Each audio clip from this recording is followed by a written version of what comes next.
Olá, seja bem-vindo mais uma vez ao Cosmovisão e hoje a gente vai falar sobre uma coisa que está bastante em voga hoje em dia, mas que é bem velho. A gente vai falar sobre racismo, preconceito, a gente vai ver como essas coisas estão meio que intrínsecas nas relações sociais e de que forma a gente pode combater isso, esses conceitos que estão na nossa história há tanto tempo.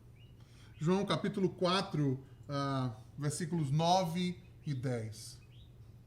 A mulher samaritana lhe perguntou: como o Senhor, sendo judeu, pede a mim, uma samaritana, para beber água?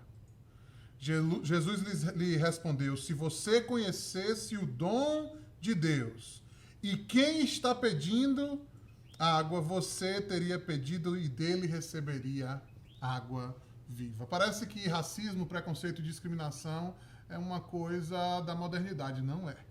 A gente vê uma crise acontecendo aqui nas escrituras entre dois povos que não eram tão distantes ou distintos, mas que em um determinado momento da história eles entraram em atrito, principalmente na forma em que eles buscavam a Deus. E essa situação gerou uma desconexão entre esses dois povos. A gente está falando entre os judeus e os samaritanos.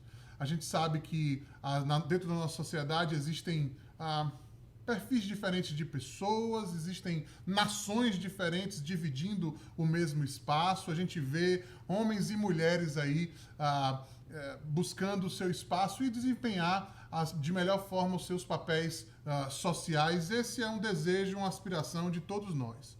No entanto, a gente vê que essas questões de preconceito meio que guiam as nossas visões até que Jesus se manifesta. E foi isso que Jesus fez com aquela mulher chamada samaritana no poço de Jacó. O texto original vai dizer que os judeus e os samaritanos não comem do mesmo prato, não bebem do mesmo copo, não se servem das mesmas situações.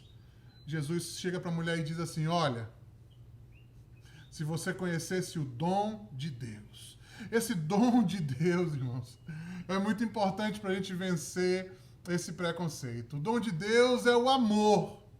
A gente precisa conhecer o amor que supera as diferenças. A graça que é maior do que a estética, a graça que é maior do que qualquer outra situação. A gente precisa conhecer esse amor em Jesus, que se entrega completamente por mim e por você.